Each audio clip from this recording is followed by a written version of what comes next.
오늘 우리에게 주시는 하나님의 말씀은 에베소서 1장 1절부터 4절까지의 말씀입니다.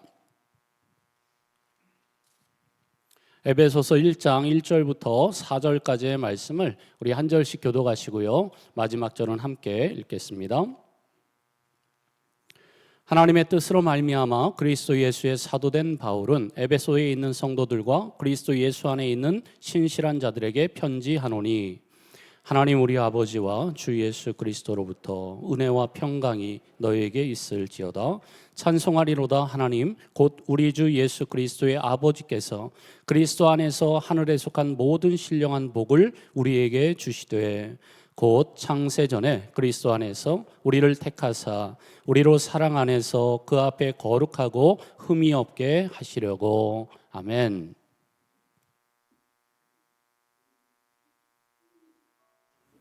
Thank you, Mom. You are a great chef.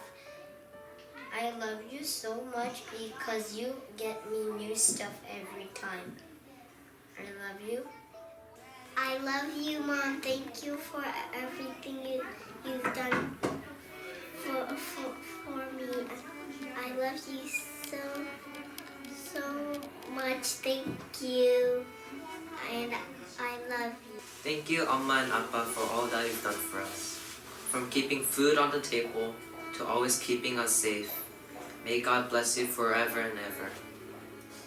Thank you, Mom. Thank you for my school.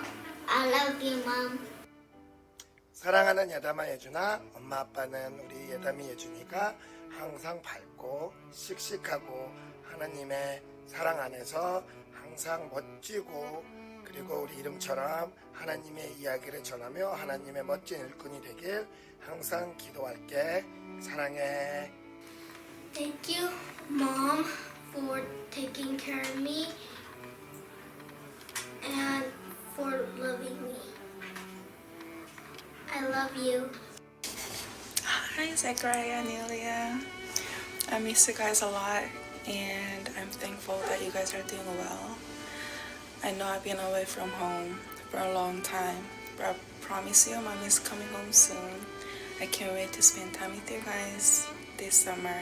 항상 할머니, 할아버지 말씀 잘 듣고 아프지 마. 엄마가 많이 사랑해. I love you.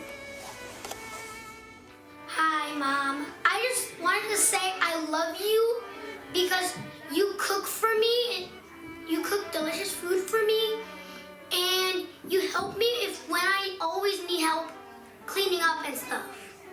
I love you so much. 사랑하는 일라이, 엄마랑 아빠는 일라이랑 밀리가 씩씩하게 커가는 모습을 보면서 하나님께 얼마나 감사한지 몰라. 엄마랑 아빠랑 일라이와 밀리를 위해 늘 기도하고 있다는 걸 기억하고 무엇을 하든지 항상 하나님을 의지하고 기쁘시게 하는 사람으로 갔으면 좋겠어. 사랑해. I love you, Mom. Thank you for giving us good food and good stuff. I love you, Mom. 예준아, 예훈아, 지금처럼 서로 사이좋게 잘 지내고 무엇보다 하나님을 제일 사랑하고 하나님을 믿는 믿음이 자라길 축복해. 사랑해. Dear Oma Appa, thank you for being next to me every day and take care of me every day. I love you. 자스라, 데보라, 모세 안녕. 하율아, 은율아, 하율아, 엄마 아빠는 하율이, 은율이, 모세가 하나님을 더욱더 사랑하고 너희 옆에 있는 많은 사람들을 사랑하는 거야. 꼭 우리 열심히 살아가다가 천국에서 만나자. 알았지? 사랑해. 축복해. 엄마, 아빠, 나랑 지우랑 지효 항상 지켜줘서 너무 감사해요. 앞으로 사이가 더 좋아졌으면 좋겠어요. 사랑해요. 안녕, 지혜, 지우, 지호. 너희들이 가는 곳마다 예수 그리스도의 향기를 바라고 많은 사람들을 의로운 길로 인도하는 축복의 통로가 되는 딸들이 되기를 항상 기도할게. 사랑해. 당신은 사랑받기 위해 태어난 사람.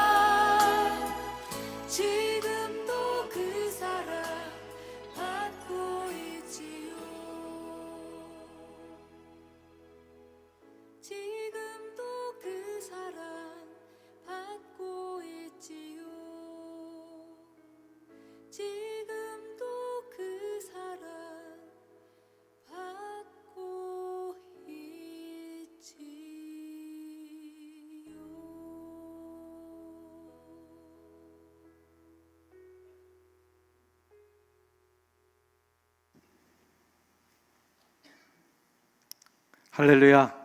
오늘 이 주일 예배 오신 우리 성도님들 축복합니다.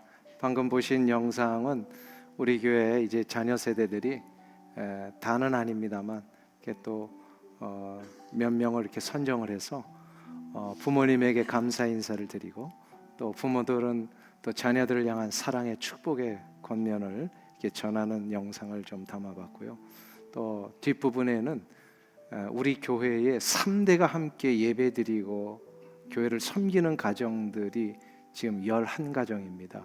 그래서 이거는 보통 이게 어려운 일이 아닌데 3대가 같은 교회에서 같이 예배를, 그러니까 할아버지 또 자녀 세대 그리고 손주 세대가 같이 예배드리는 그런 가정이 영어권과 다 합쳐서 한 11가정이 있어요. 그래서 오늘 2부 예배 때 그 가정들을 좀 축복하는 시간을 따로 가지려고 합니다.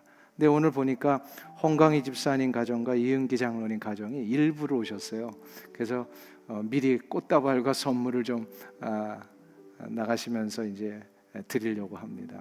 그래서 앞으로 계속해서 이 자녀 세대들이 우리 교회에서 부모 세대의 신앙을 이어받아서 계속해서 하나님 앞에 섬기고 가는 그런 일들이 있으면 하는 바람이 있습니다. 그래서 우리 또 3대가 함께 예배드리는 그런 가정들 위해서 축복해 주시고 또 우리 자녀 세대들이 정말로 이 땅에서 또 이 교회에서 하나님의 거룩한 나라의 주인공으로 자라갈 수 있도록 함께 기도해 주시기를 부탁을 드립니다. 지난주에 제가 광고를 하나 잘못한 게 있는데요. 오늘 이 특별 만찬은요 1부 예배도 해당이 됩니다. 그러니까 가지 마시고 다 우리 펠로우십 룸에 가셔서요 교회가 준비한 식사를 꼭 좀 하고 가세요. 그러니까 제가 없는 줄 알고 광고를 잘못했습니다. 1부 예배 끝나신 분들 또 2, 3부 연합 예배 다 지금 음식이 준비돼서 어저께부터 아마 많은 분들이 지금 수고하고 또 지금 음식을 준비하고 있는 걸로 알고 있습니다. 그래서 한 분도 빠지지 마시고 다 이번에 식사를 좀 하고 우리 또 부부끼리 오신 분들도 좋고 또 자녀가 있으신 분들도 좋고 한번 혼자 오셔도 괜찮습니다. 다 같이 이렇게 서로가 좀 한 테이블에서 우리는 영적인 한 가족이니까 함께 서로를 향하여 축복의 인사 나누시면 감사하겠습니다. 앞뒤 좌우에 계신 분들하고 한번 성도의 축복의 인사 나눌 때 축복합니다, 사랑합니다, 해피 마더스 데이 우리 한번 좀 축복해 주시면 감사하겠습니다.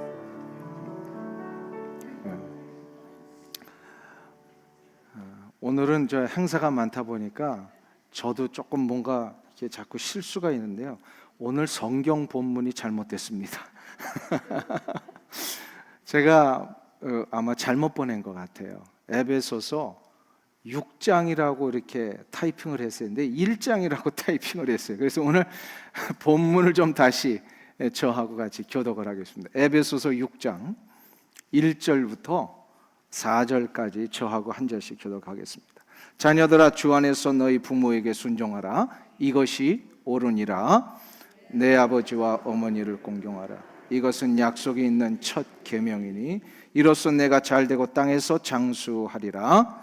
또 아비들아 너희 자녀를 노엽게 하지 말고 오직 주의 교훈과 훈계로 양육하라. 아멘. 그동안 우리가 해오던 이 사도행전 강해를 잠시 오늘은 좀 멈추고요. 가정의 달 특별히 이 어버이 주일을 맞이해서 성경을 통해서 하나님이 세우신 가정의 원리가 무엇인지를 좀 살펴보려고 합니다. 오늘은 조금 일부 예배는 제가 좀 질문을 좀 하려고 합니다. 가정하면 여러분에게는 떠오르시는 이미지가 뭡니까? 어떤 것이 떠오르고 계십니까? 가정. 네, 조금 얘기해 주셔도 됩니다. 가정. 어떤 분들은 가정하면 따뜻함, 또 어떤 분들에게는 포근한 어머니의 품, 따뜻한 아까도 보니까 맛있는 음식을 이렇게 차려주는 것에 대한 감사의 인사들을 아이들이 했는데 저녁마다 따뜻한 음식을 언제나 집에 가면 먹을 수 있는 그런 이미지, 뭐 이런 여러 가지 가정에 대한 이미지들이 있으실 것입니다.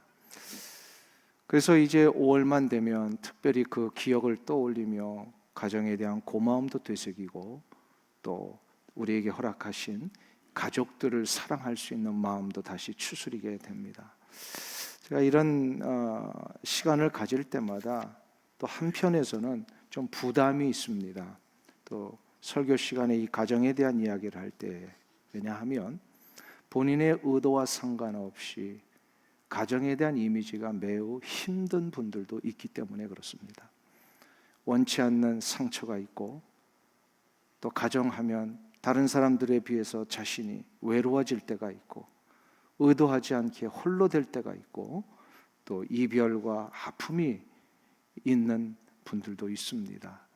그런 분들도 실은 오늘 이 자리를 빌어서 우리 주 예수 그리스도의 은총과 하나님의 사랑으로 여러분들의 아픈 모든 가정의 상처와 어려움들이 다 치유가 되고 회복되셨으면 하는 바람이 있습니다. 그럼에도 불구하고 또 가정의 달이기 때문에 성경이 원하시는 그런 가정의 원리는 한 번쯤은 또 점검을 하고 가야 되겠다라는 마음에서 오늘 특별히 이 본문을 제가 정했습니다. 성경이 가르쳐 주시는 가정의 원리를 생각해 볼 때마다 제일 먼저 우리가 정리해야 될 게 뭐냐면, 세상의 윤리가 정하여 준 가정의 원리와 성경이 가르쳐 주는 가정의 원리가 다르다는 걸 우리가 알아야 합니다. 이 부분에 대해 기독교 변증학자인 코넬리우스 반틸이라고 하는 유명한 교수님이 계시는데요, 이분이 기독교 윤리학에서 이런 이야기를 하십니다. 세상 윤리의 최고 가치는 인간을 행복해 하는 데 있다. 그러나 기독교 윤리의 최고의 가치는 하나님을 기쁘시게 해드리는 데 있다. 이렇게 구별을 합니다. 이게 무슨 얘기냐면, 세상에서도 부모를 어떻게 대하고 가정을 어떻게 세워갈지에 대한 원리들을 가르쳐 줍니다. 그래서 효도를 하고 선을 행하고 법과 질서를 지키는 이 모든 일들을 하는데, 그 모든 기준이 뭐냐면 인간에게 유익이 되느냐가 아주 중요한 기준이었어요. 그러나 성경이 가르쳐주는 이 원리는 효를 하고 선을 행하고 법과 질서를 지키는 그것이 바로 하나님이 기뻐하시기 때문에 한다는 거예요. 하나님을 위하여 한다라는 것입니다. 이것이 세상의 윤리와 우리 기독교의 윤리, 기독교의 가르침이 근본적으로 다른 차이점입니다. 하나님이 기뻐하시는 가정의 원리를 그래서 우리 그리스도인들은 다 세워가야 합니다. 하나님이 원하시는 것이기 때문에 그렇습니다. 사도 바울은 오늘 본문에서 가정의 원리를 두 가지 입장에서 나눠서 우리에게 설명을 합니다. 첫 번째는 자녀는 부모에게 어떻게 해야 될 것인가가 먼저입니다. 오늘 6장에 보면요, 자녀에 대한 이야기가 먼저 나온다는 거예요. 그러니까 왜냐하면 자녀가 부모를 어떻게 할 것인가를 먼저 생각해야 됩니다. 첫째로 뭘 해야 되냐면, 자녀는 부모에게 주 안에서 순종해야 합니다. 오늘 1절을 보세요. 거기 보시면 자녀들아 주 안에서 너희 부모에게 순종하라, 이것이 옳으니라. 사도 바울은 자녀들이 부모에 대하여 가져야 할 아주 중요한 먼저 된 자세가 순종이다라고 말씀을 합니다. 그런데 이 순종에는 한 가지 전제가 붙어 있습니다. 그냥 순종이 아니라 주 안에서 순종하라. 주 안에서라고 하는 것은 하나님을 기쁘시게 해드리고 우리 주님의 마음을 흡족해 드리는 범위 내에서 순종한다는 겁니다. 우리 그리스도인들은 육신의 부모님에 대하여 마땅히 순종하며 섬기며 돌봐야 드리되, 부모님의 삶이 하나님을 기쁘시게 해드리는 삶으로 부모님이 주님을 더 가까이 나아가는 삶이 되도록 돌봐 드려야 된다는 거예요. 이게 바로 주 안에서 순종하는 겁니다. 그래서 우리 성도들이 부모에게 하는 최고의 효도가 있다면 그것은 부모님으로 하여금 구원에 이르게 해드리는 것. 그리고 이미 구원받으신 부모님이라면 그 구원받은 자로서 신앙의 길을 끝까지 잘 가시도록 우리가 섬겨드리는 것. 이게 주 안에서 순종하는 거예요. 그러니까 부모님이 예배드리러 주일날 나오려고 하는데 라이드가 없다. 그래서 예배 드리는 게 너무 힘들어지신다. 그럼 어떻게 된다는 거예요? 자녀들은 운전해 드려야 되는 거예요. 신앙생활 잘 하실 수 있도록 도와드려야 되는 거예요. 이게 주 안에서 순종하는 거예요. 그래서 우리가 이미 보장받은 이 구원받은 자로서의 저 천국의 기쁨과 평강을 이 세상에서도 감격하며 누리며 살 수 있도록 이렇게 해드리는 것. 이게 바로 주 안에서 하는 겁니다. 근데 또한 주 안에서 순종하라고 하는 것은 믿음의 부모님으로부터 받은 신앙의 훈계와 권면을 소중히 간직하라는 뜻이기도 합니다. 출애굽기 13장에 의하면 모세가 이스라엘 백성들과 함께 출애굽을 시작을 할 때에 그의 손에 뭘 들고 나온지 아세요? 모세가 출애굽하면서 200만 명이 넘는 이 이스라엘 백성들을 끌고 나올 때 그의 손에 한 가지 들려진 게 있었어요. 요셉의 유골이었습니다. 출애굽 13장 18절과 19절에 의하면 이런 말씀이 나옵니다. 그러므로 하나님이 홍해의 광야길로 돌려 백성을 인도하시며 이스라엘 자손이 애굽 땅에서 대열을 지어 나올 때에 19절 같이 읽겠습니다. 모세가 요셉의 유골을 가졌으니 이는 요셉이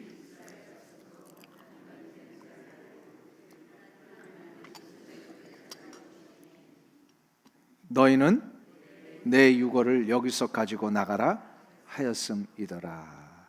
요셉은 하나님의 사람이라는 건 우리가 너무나도 잘 압니다. 요셉은 비록 애굽에서 총리 대신으로 성공하고 힘과 권력의 자리에 올라갔을지라도요 한 가지를 잊지 않고 살았습니다. 자기 자신이 묻혀야 할 곳은 애굽이 아니라 하나님이 약속하신 가나안 땅이라는 것. 그래서 마지막 숨을 거두면서 요셉은 유언을 합니다.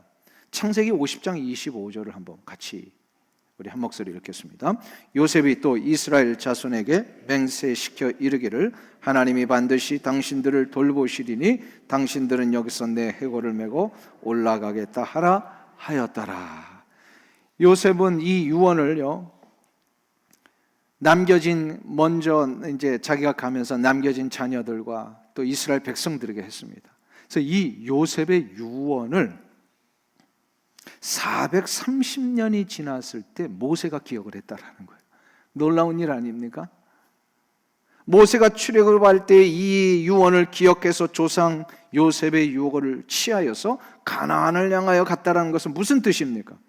요셉의 믿음의 권면과 부탁이 그 자녀 세대들에게 이어졌고 그 자녀들은 또한 이 유언을 그 다음 세대들에게 기억해 주었다라는 거예요. 이것이 계속해서 이어지고 내려가서 430년 후에 모세까지 이것을 기억할 수 있었다.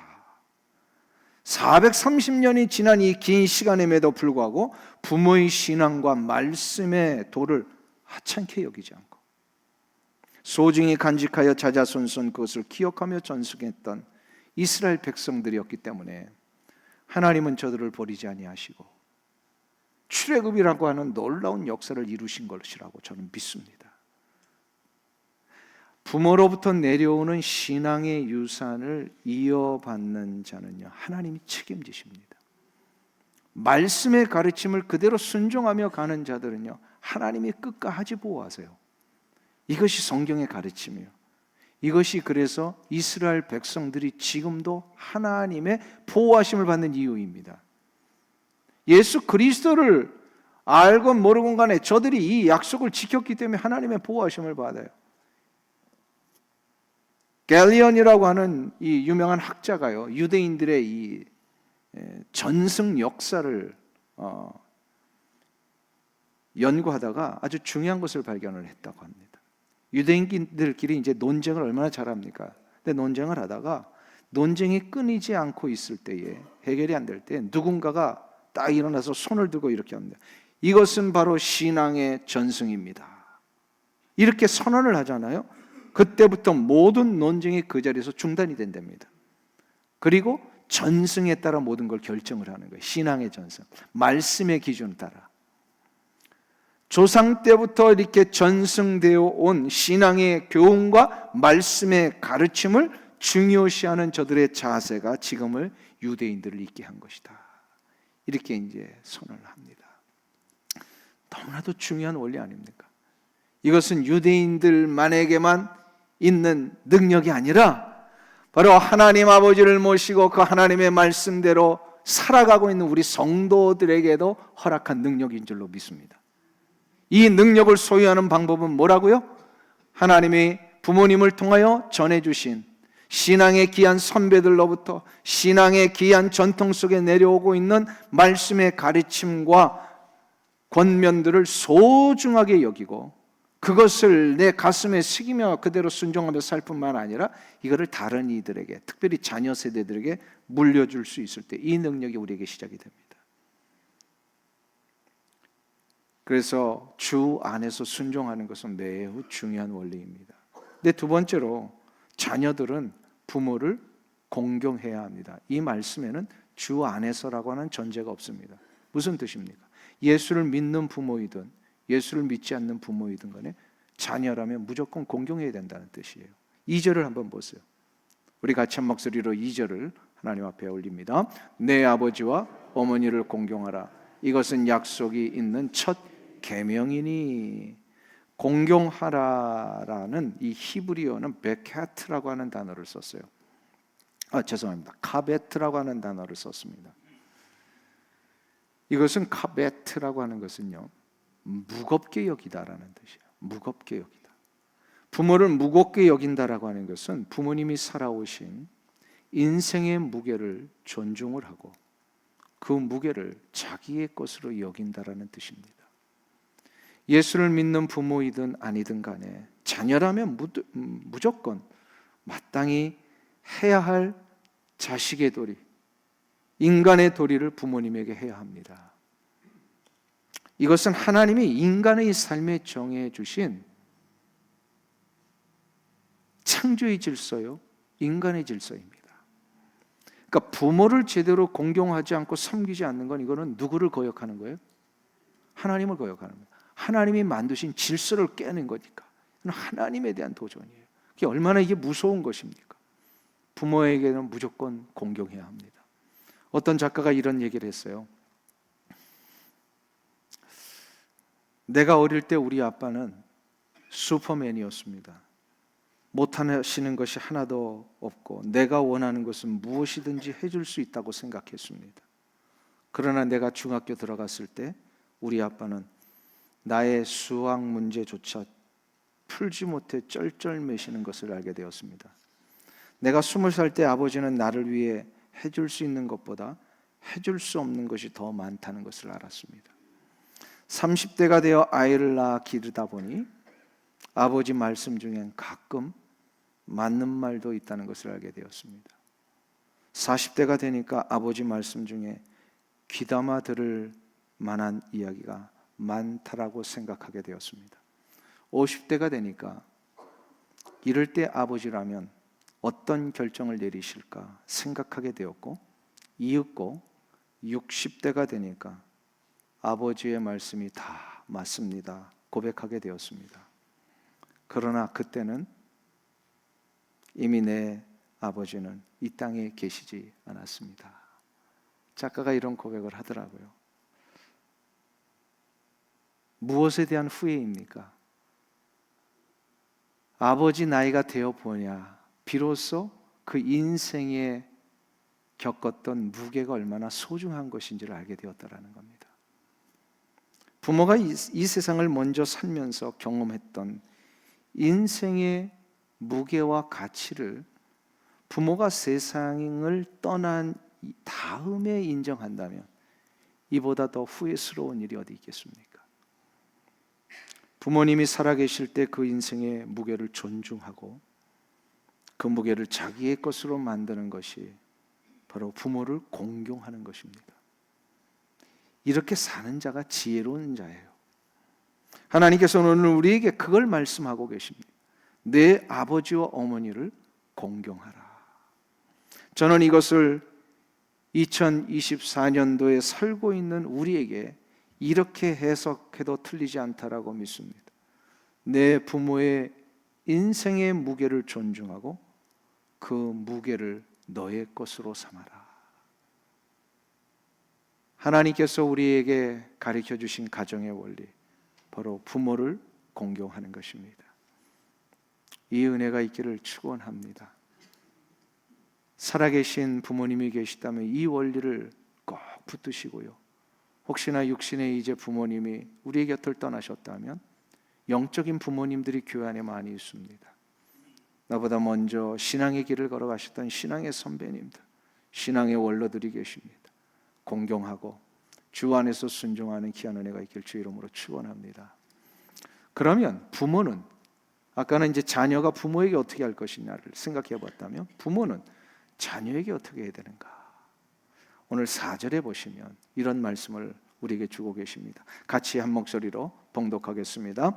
또 아비들아 너희 자녀를 노엽게 하지 말고 오직 주의 후원과 훈계로 양육하라. 할렐루야.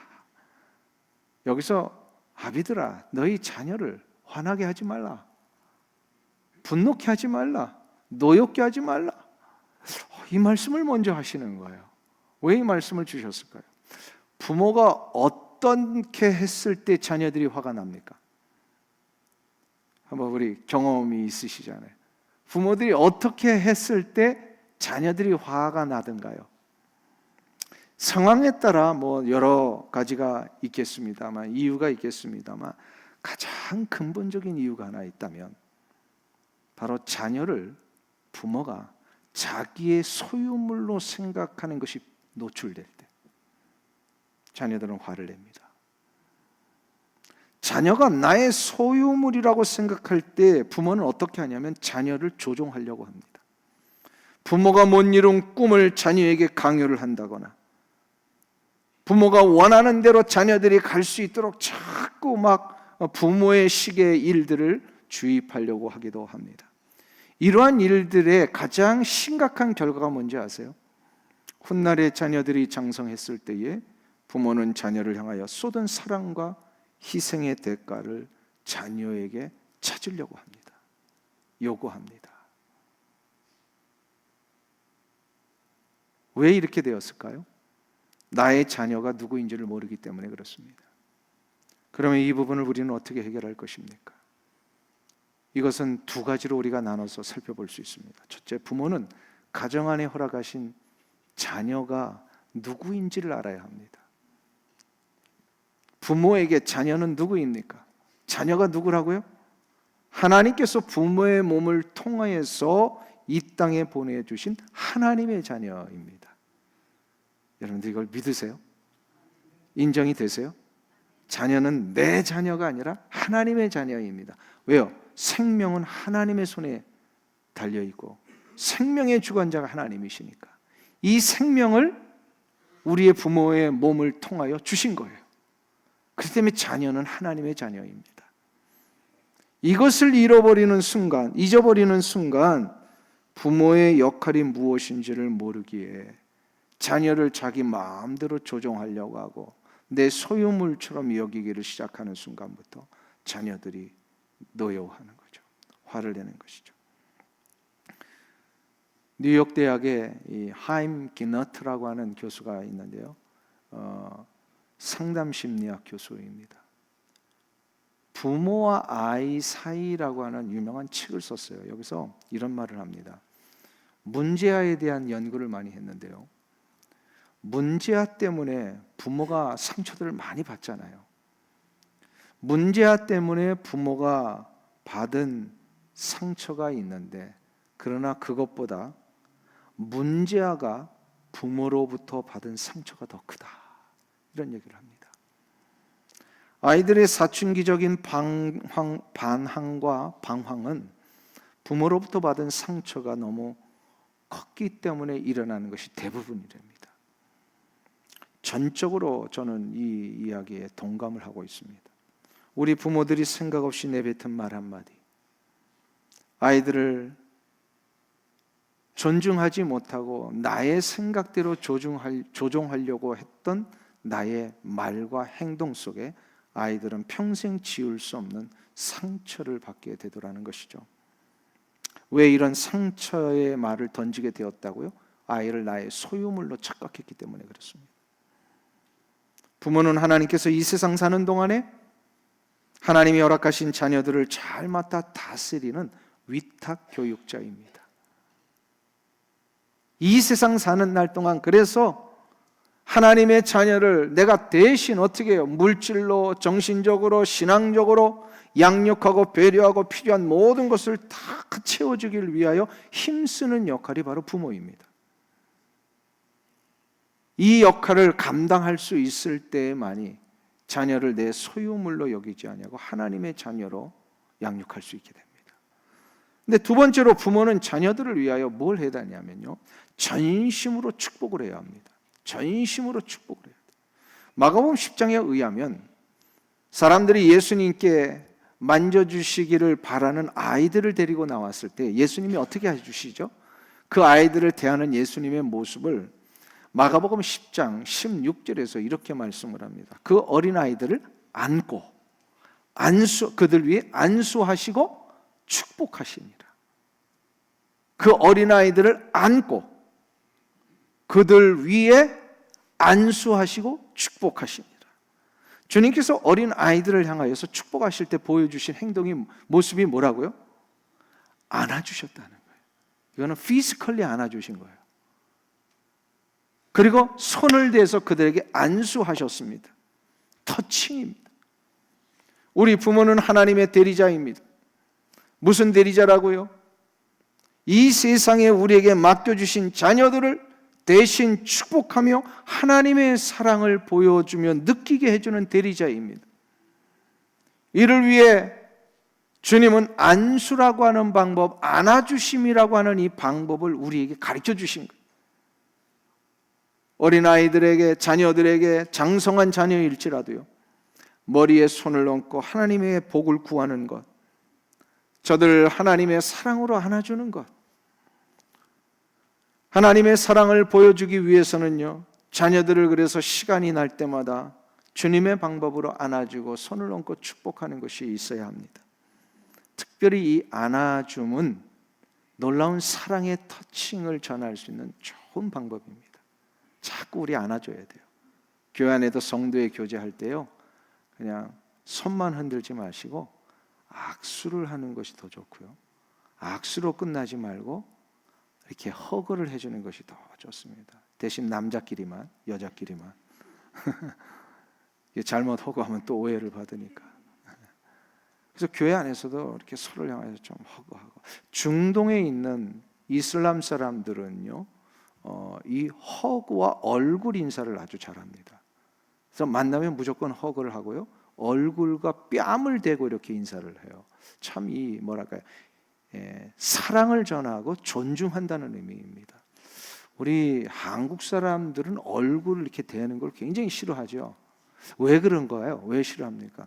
화장품 묻어날까 봐? 근데 우리에게는 조금 이렇게 그 신체를 이렇게 조금 이렇게 조심하는 경향들이 있습니다. 우리도 허그하는 거. 옛날에는 이 허그가 없었어요. 그렇죠? 안아주는 게 없었어요.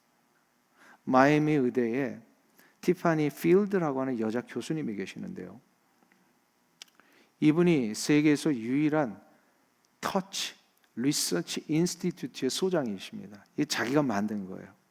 근데 이분이 의사이기 전에 가정의 한 어머니로서 임신했던 딸을 조산한 경험이 있습니다. 그러니까 10달을 채우지 못하고 일찍 애가 태어났어요. 그래서 이제 이 아이를 통하여서 경험을 한 것을 나중에 이제 연구소를 세워서 여기에서 전문적으로 의사로서 연구를 하고 2001년에 터치라고 하는 책을 냅니다. 자기의 그 연구 결과를 가지고요. 근데 여기서 이런 얘기를 해요. 터치가 조산아의 성장뿐 아니라 아이들과 청소년들의 폭력성, 온갖 정신적인 질병들, 각종 난치병 환자들에게 긍정적인 효과가 있음이 증명되었다. 터치가 세상의 질병과 폭력으로부터 사람들을 구할 것이라고 나는 믿는다. 이런 결론을 내립니다. 아주 중요한 이야기를 하고 있어요. 터치가 세상의 질병과 폭력으로부터 사람들을 구할 수 있다. 근데 이거를 믿고 이 일을 실천하고 있는 의사예요. 근데 이 믿음은요, 실은 이미 우리 주님이 마가복음에서 가르쳐 주신 방법이었어요. 자녀들에게 주어야 할 사랑의 표현과 축복 중에 가장 큰 축복이 바로 터칭입니다. 그리고 하나님의 사랑을 보여주는 것입니다. 자녀들은 부모를 통하여 하나님을 경험할 겁니다. 부모가 보여주는 사랑을 통하여 하나님의 사랑을 경험하고, 부모의 따뜻함과 온유함을 통해 하나님의 자애로우심과 그 자비하심을 배우게 될 것입니다. 그렇기 때문에 부모들이 자녀를 터치하고 안아주고, 또 장성한 자녀이든 어린 자녀이든 만날 때마다 저들을 향하여 축복해주고 머리에 손을 얹고 축복하고, 이게 부모에게 주신 권세예요. 다 큰 자녀들, 또 애 손주까지 있는 자녀들, 그런 자녀들 어떻게 터치합니까? 아니에요. 아버지의 권위로 손을 얹고 기도해 주시면 돼요. 그리고 만날 때마다 허그해주고, 이 귀한 권세를 가지고 하나님의 사랑을 보여주는 대리제가 될 때에 여러분들은 분명히 자녀를 살리고 가정을 살리며 천대에 이르는 놀라운 믿음의 가정들을 일으키실 것이라 믿습니다. 가정의 달에 이 귀한 원리를 잊지 않고 가시기를 간절히 주의 이름으로 축원합니다. 기도하겠습니다.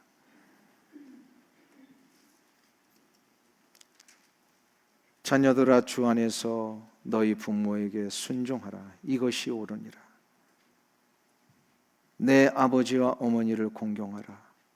이것은 약속이 있는 첫 계명이니 이로써 내가 잘되고 땅에서 장수하리라. 또 아비들아, 너희 자녀를 노엽게 하지 말고 오직 주의 교훈과 훈계로 양육하라. 하나님, 이 말씀을 오늘 우리의 삶 속에, 우리의 가정 속에 주시는 말씀으로 받습니다. 하나님, 자녀들은 주 안에서 언제나 부모에게 순종하게 하여 주옵시고, 언제나 육신의 아버지와 어머니와 영적인 우리의 아버지 어머니들을 공경할 수 있는 이 은혜를 허락하여 주옵소서. 또 우리 부모들은 자녀들을 노엽게 하지 않기 위하여 이 자녀들이 하나님이 주신 귀한 선물임을, 하나님의 자녀임을 깨닫게 하시고, 날마다 저들을 위하여 눈물로 기도하며 전심으로 축복하는 우리 성도들의 삶이 되게 하여 주시옵소서. 예수님의 이름으로 기도하옵나이다. 아멘.